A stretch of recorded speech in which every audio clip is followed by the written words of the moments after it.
Okay, welcome to the real world project.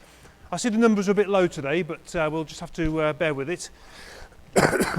This is a talk I gave last year to last year's 206, and I dug it out this year and I've completely rewritten the whole thing from the ground up. So what you're seeing now is my work from yesterday, from last night. Okay, so what I'm talking to you about today is 21st century programming. What we do in the 21st century when it comes to programming. And the big thing, who's got a smartphone? Okay, you use Facebook, Flickr, SoundCloud, yeah? Have you ever wondered how it all works? How all this data gets to your phone and how your phone can communicate with other people using the, using the internet? How all this communication takes place? Because people sit there on their phones and most people don't appreciate all the work that goes into all this communication, all this data going backwards and forwards. So what we're going to talk today about is thin client technology. Okay, now thin client technology goes back a long way. So, I mean, this is in 1963. When you talked about thin client technology, this is what we talked about with thin client technology. Okay, huge server rooms, lots of fast computers for the time, and people sitting on little terminals typing away in teletypes and interacting with these servers. So all the work took place on the server, and the client was just a dumb client. It kind of just talked back to the server all the time. So this is sort of 1963 technology. Okay, this is what people think about as thin client technology. But it's alive and well in 2013. Okay, so what does thin client technology look like in 2013? If I took a photograph of thin client technology in use, what would it look like?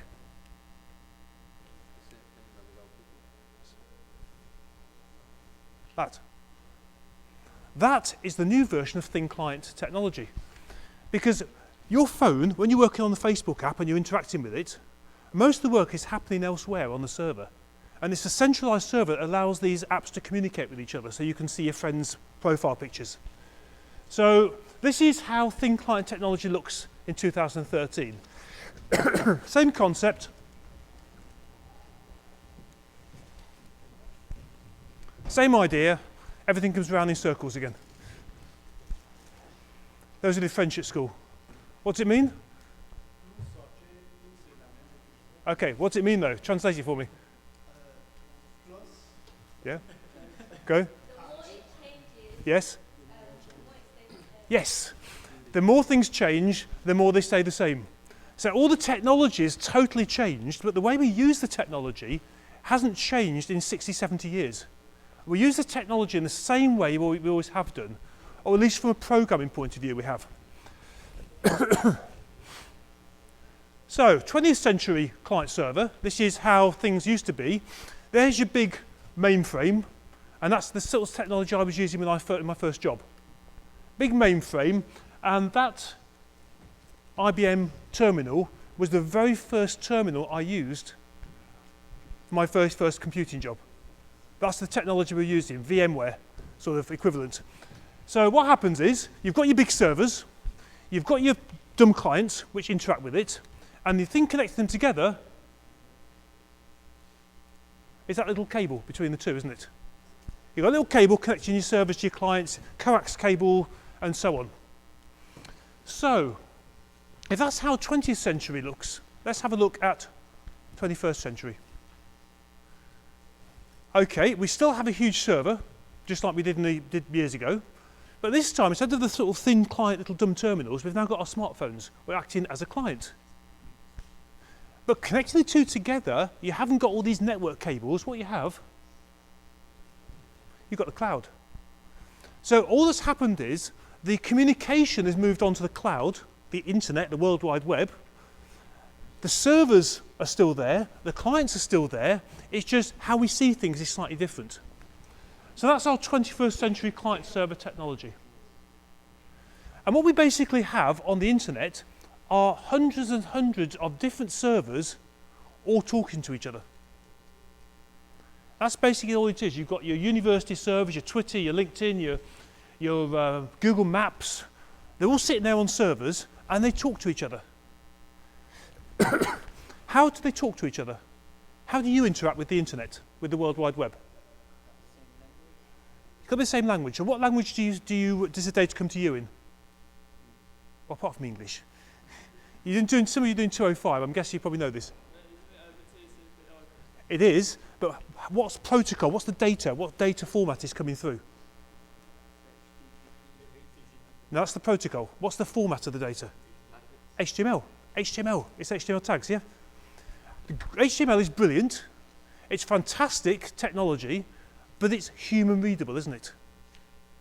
Now, when we talked about this lecture for 205, well, last week's lecture for 205, I talked about you have to put special tags in to turn it into something that can be understood by a computer. All these servers communicate not using HTML, but using a format called JSON or XML. It's a format which is machine readable. So if you have an app which uses Google Maps, your app can understand the data that comes back from Google. If you integrate Flickr or Facebook or Twitter in, the data comes back and your program can understand it and make use of the data. And this is called a machine readable web. So let's go back to our 110 last year. Let's think about 110, if we dare think about 110 last year. Okay, our painful or otherwise experience of learning to program. Let's think about what we did in programming, introduction to programming. I've told Mark Bennett I should be sort of dissing his 110 module. He understands this. We wrote standalone programs. Who did Python?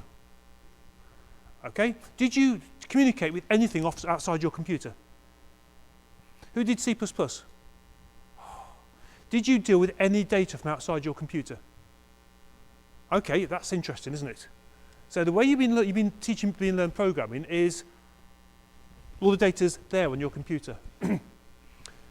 Okay, who wrote software for more than one platform? You wrote software for Windows, didn't you? In Python. Did you write software for any other platforms? Yeah, you would. Mac? Android?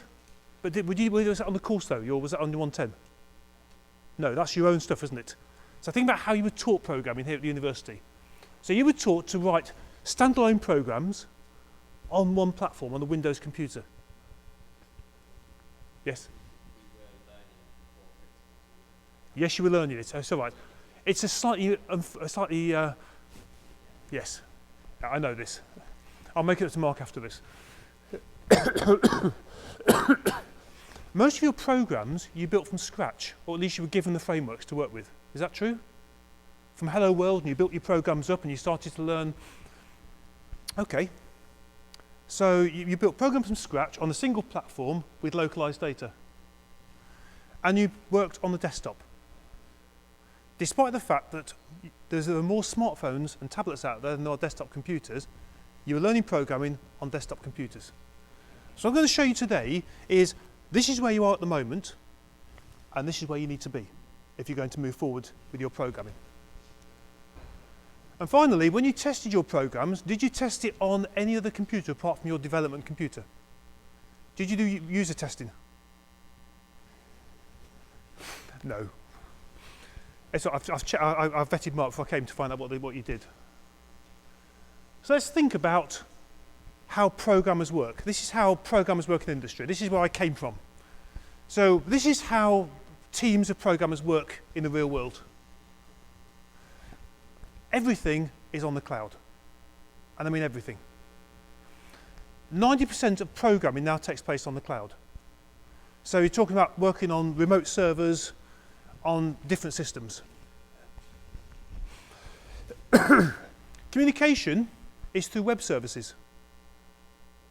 RESTful web services. Web services sending JSON data backwards and forwards. HTTP headers, HTTP bodies, requests, responses, HTTP methods, response codes, and so on.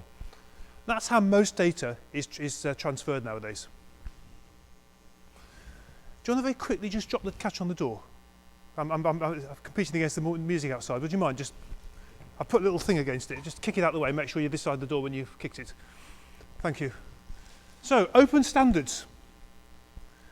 Almost all modern programming uses open standards nowadays. I had a friend of mine, a colleague of mine, who needs a .NET programmer. And 10 years ago, they were coming out of his ears.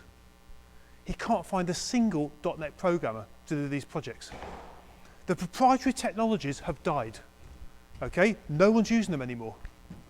I have a third-year graduate from last year who now works for Microsoft, building web services using open standard tools from Microsoft. Okay, that's how much things have changed. We also make heavy use of language frameworks. You know what I mean? Packages, frameworks, classes to make our life easier. And again, you have to get used to all these things. And we have to program for a massive range of different devices. Off the top of my head, I can think of 6 different platforms we have to write software for. 7 platforms. 7 different platforms. So when you write a piece of software, you expect to write the software for up to 7 different platforms, each with different programming languages, different frameworks, different syntax, different development environments. So you can't really get to have a career in programming just learning one language on one platform anymore. And finally, how we distribute software has changed out of all recognition. How we get the software to the end user. So this is sort of, hopefully this is, you probably know the answers to a lot of this stuff. Okay, who's heard of cloud computing? Yeah? 3 acronyms on there. Any idea what they stand for? Service, yes, but yeah. Yes? And infrastructure service. So basically what we're talking about, there's 3 ways you can do cloud computing. The idea is, rather than running big servers in your organization, you actually put your stuff on a server on the internet. That's all it means, is all your software runs on the internet. That's all cloud computing is about. There's 3 ways you can go about it. Infrastructure as a service, Amazon EC2, that's an example where basically the infrastructure is the server, the physical box server on there, and you can put whatever you want on there. It's up to you what you do with it. All the cloud provides for you is the server, the physical server. Then there is platform as a service, where you're given the server and the operating system, and you install your software on that system. The last one is software as a service, and that's where you're given the whole package. You're given the software, the tools, things like Google Drive. That's an example of software as a service, where you literally connect to it and interact with the software that's been built for you. Google App Engine is an example of a platform as a service, and you'll do that next year in 3.2.1. Infrastructure as a service is Amazon EC2, and you'll do that in the 3rd year as well if you do 305 CDE. So you're going to cover all this technology between now and when you graduate. So don't panic at this stage. Okay, the second cornerstone of modern programming, web services. A web service is a program that communicates with your program over the internet. So just like you would have some functions and classes in your program, imagine those classes being somewhere on the internet, on the cloud somewhere. So you might have classes to achieve certain things, to pull data out of something, to connect to databases. Instead of those classes being in your code, in your little application, those functions and classes are out there on the internet. And you can call those methods from your program, from your computer. Okay, do you understand what I'm saying? Someone's written the code for you. All you've got to do is call the functions, call the methods, and get the data back, and get the return values. And you think about it, how much time that's going to save you writing programs. A well-built web service means when you start building your apps and your clients, you've probably quartered the amount of code you've got to write. You've reduced the amount of work drastically. And if you've got to write for multiple clients, if you've done most of the work centrally on the server, you've got a tiny bit to do for each client, haven't you? You've reduced your work to develop each client. And the important thing here is the data that comes back from this web service has to be computer readable, machine readable, doesn't it? Because your program is going to be calling these web services. If you get a website back, that's useless, isn't it? You're not reading it, your program's trying to read it. So we have to get data back that we can understand. Arrays, you know about arrays? You did arrays in 110. Dictionaries, variables, values, integers, floats, strings. That's what you get back from a web service. So you might get an array of books from a bookshop API. You might get a dictionary containing car details from the AutoTrader API. And then you can use that inside your program. It makes things much easier. My clicker's gone slightly wrong. Here we are. And this is the guy we have to thank for all this. Back in the year 2000, a guy called Roy Fielding came up with an idea of how computers can talk over the internet. And he wrote a PhD thesis on this. His PhD thesis was on this topic. And it's now been adopted by, it was 95% last year, it's now 100% of web services run using his technology and his ideas. The last bastion to hold out was Microsoft. And in 2013, they abandoned their own systems and they've adopted REST. So basically, if you want to talk to machines and simplify your programming, you have to learn REST. It's absolutely essential. And what he talked about was, if we're going to talk over the internet, let's use the internet. So if we need a protocol to talk over, let's use HTTP. It's there, it works. Why invent something else? Let's just use what's already there. If we want to describe a resource, let's give it a URL, a URI. Because you think about it, URIs are perfect, aren't they? Every page on the internet has a unique URI, or URL if you want to call it that. So why don't we call our resources using URIs? So we can have bookshop/book/1 will be the first book, bookshop/book/2, you see what I mean? So we can uniquely identify every resource that's out there. And we have nouns. Methods. Have you come across HTTP methods before? When you search for something on the internet and you get data back, it uses what's called a get method. It's a retrieve. It gets stuff off the internet. But we have delete as a method. There's a special method in HTTP which allows you to delete things. Have you heard of post? There's a post method to add new records. There's a put method which updates records. So all those CRUD operations from your 220 module are available in HTTP, so we just use them. And for representations, he suggested using JSON.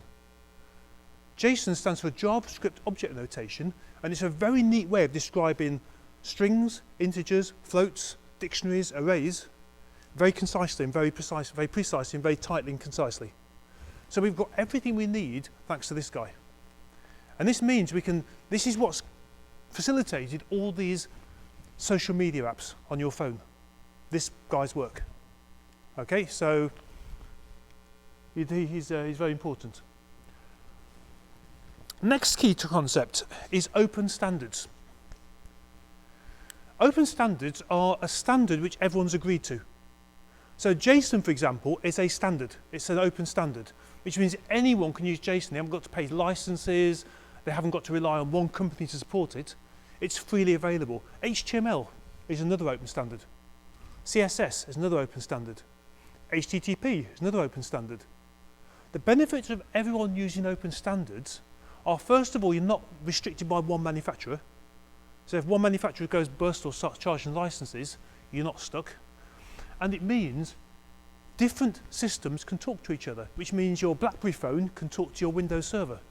It means your Android phone can talk to your Linux server. It means your iPhone can talk to your Android phone, because they all use the same standards. And that's really, really, really important. I'll slip that quote in. When you start talking about open standards, there are hundreds of them. It's knowing which ones to go for. Okay, you've got so much choice in open standards. But generally, if you're working with web services, they're defined for you. We know the ones you're going to be using. Language frameworks. The first ever decent language framework was called Ruby on Rails. And since then, every language you use has useful frameworks you can adopt. If you're working with Python, you've got the Django frameworks, haven't you? Is it Django? I think it's Django, not Django. I've lost it. PHP, you've got things like CodeIgniter, which we use in the third year. JavaScript, you've got frameworks like jQuery. And the idea of a framework is, if you're writing something from scratch, it's going to take you a long time. Why not use something someone else has built to make your life easier? So suddenly we've got web services, which lets you use data that someone else has built, and you've got frameworks which lets you use code that someone else has built. So it becomes rapid. You can put applications together really quickly, can't you? Okay. The client. Okay, so years ago it was easy. You wanted to write software, you wrote it for Windows XP. That was it. Yeah, that was pretty much the only game in town. So writing your C++, compiling it with the Microsoft compilers in Visual Studio, that was fine, because 98% of people were using Windows. Unfortunately, Houston, we have a problem. Things have changed in the last 10 years. For a start, you've got 2 desktop operating systems, which you have to program for. So if you're going to write software for the desktop, you can't ignore Mac anymore, you've got to cover both. But then that's just the easy bit.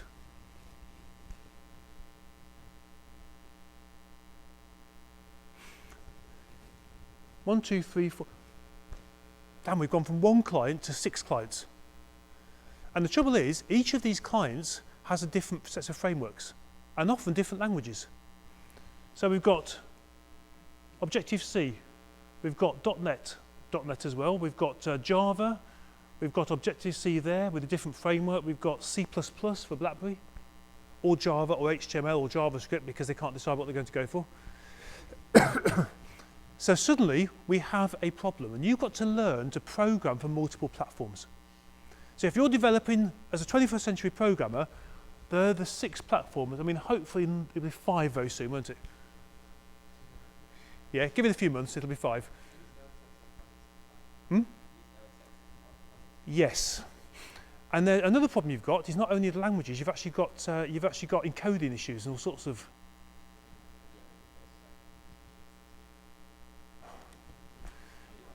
I find Windows is passive aggressive. I've discovered. It just throws a sulk and does its own thing and ignores you. So we have all these different clients you need to think about programming for. Now, one of the reasons that Amit wants me to talk to you is because a lot of you are working on projects which are probably outside your comfort zone. Is that fair to say? Real world projects, there's bits of them which are really a bit beyond your comfort zone. Okay. The final thing to talk about was software distribution. This was software distribution 10 years ago. This was software distribution about 7 years ago. You used to walk into a shop, PC World, and buy your copy of Microsoft Office 2005, 95 I should say, off the shelf, and go home and stick it in your CD drive and install it off your CD, or I think the first version of Office I used came on 13 floppy disks. You had to keep swapping them over. Windows came on 33 floppy disks. It was a bit horrendous. And one error on one disk meant the whole thing was rubbish. So you had to start all over again. So what's happened to software distribution? How are we distributing software nowadays? Who's installed any software in the last month on your computer at home? Did you stick a floppy disk in your computer? Did you stick a CD or a DVD in it? Where did you get the software from? Internet. No one, I mean, people download 2 gig installation files nowadays off the internet. The new way is app stores, isn't it? You don't have to get your software published and printed and post it to people or get PC World to stock it. If you write software that's good, you can stick it on the app stores for almost no cost at all and have global distribution with no outlay at all. I mean, the old CD stuff, they used to put CD on the shelves, the developer used to see about 5% of the money. So something sold for £10, you get about 50p revenue from it, because of all the distribution, transport, storage, shelving costs and everything else. Nowadays, you get about 70% of your revenue. If you put something on the App Store, the normal split is 70-30. So the 30% gets you the advertising, the distribution network, the credit card details and everything else, and you pocket 70% of the money. And it's got to the point now where if you're going for a job in the industry, let's say you're going for a job in the mobile development industry, If you haven't got apps on the App Store, you won't even get an interview, you won't get shortlisted. If you want to go into any industry, they expect to see what you've done. If you're working on desktop applications, they expect to see your apps on the Mac Store or on the Windows 8 Store. So you've got to think over the next 12 months about how you're going to get your work out there. Okay, so it's almost like art and design where you have to have a portfolio. If you haven't got a portfolio and you're doing fine art or graphic design, you won't get the interview. It's the same with software now. You have to demonstrate that you know what you're doing. So that's what you need to be thinking of over the next 12 months. So skill-wise, what sort of skills do we need to move forward? There are two sets of skills which you need to be aware of.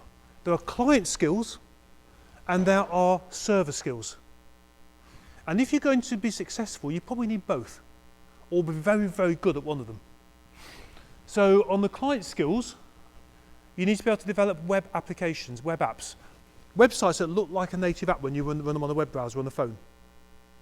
You know, like the early version of the Facebook app. Remember that was really sort of clunky, but it was a website. And if you go to m.facebook.com, I think, isn't it? It's still available. Alternatively, as well as, you need to look at native apps, creating apps for Windows Phone, Android, iPhone. If you wait long enough, probably not BlackBerry. But you need to develop apps for these different platforms. And all the tools are free.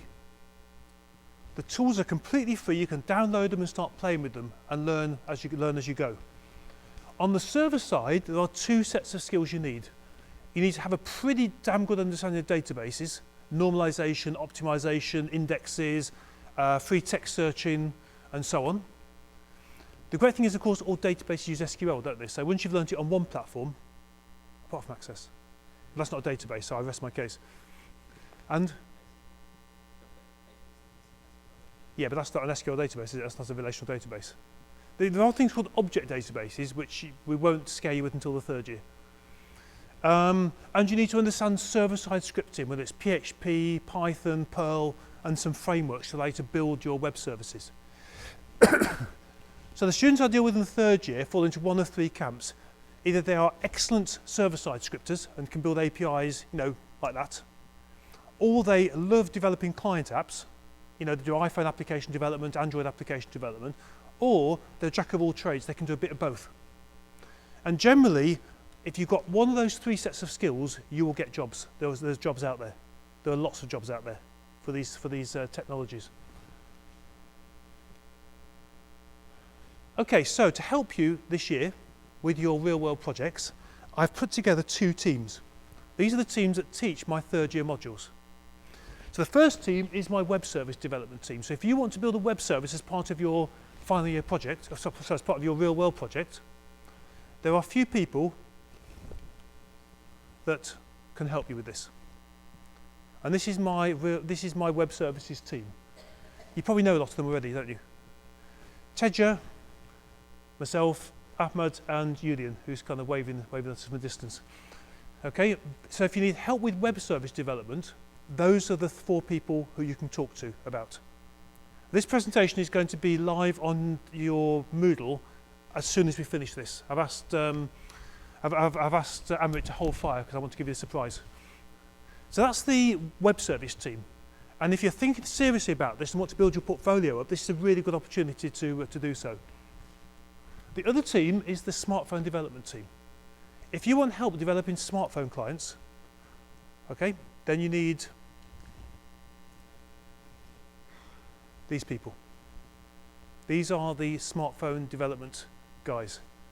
And again, there should be some familiar faces in there. Yes, don't ask me where I got the photographs from. Google Images is fantastic. So there's Gary. Gary does iPhone and is Android. Nazraf is pretty much Android at the moment, no iPhone. Antal is iPhone, Julian is iPhone and Android, and I'm both as well. Okay, because we cover the two major platforms. So they're the people who can help you out with this. Generally, if you need help with this, the best place to come is down to the studio lab on the mezzanine, because most of the people here hold their Sigma sessions in the lab downstairs. Okay, so if you can't find this in the Sigma room, pop downstairs to the mezzanine, and we're generally down there, we can help. And I'll finish off, I've had half an hour, so I think I've just slightly overrun, with a little talk about next year. Those are the two modules which relate to what I've been talking about. 305 CD is currently called Modern Web 2. Okay, we're changing its name this year to be Web Service Development, because that's what we're doing. So the name will change. And in that one, we have 4 assignments. You're going to learn how to do RESTful web services. You're going to build a jQuery mobile client for your a web client for your web service. You're going to build servers, and you're going to build cloud systems using Amazon. They're the 4 topics we cover in there. The second module is 387com, which is smartphone application development. In that one, you spend the first 12 weeks developing iPhone applications. You develop a standalone application, first of all, for the first assignment, and then you develop a iPhone client for your web service, for a RESTful web service. So you learn how to work with these web services with iPhone development. The second half of the year, we switch to Android. And we do the same again. We build a standalone Android application to start with, to learn the ropes, and then we do an Android client for a web service.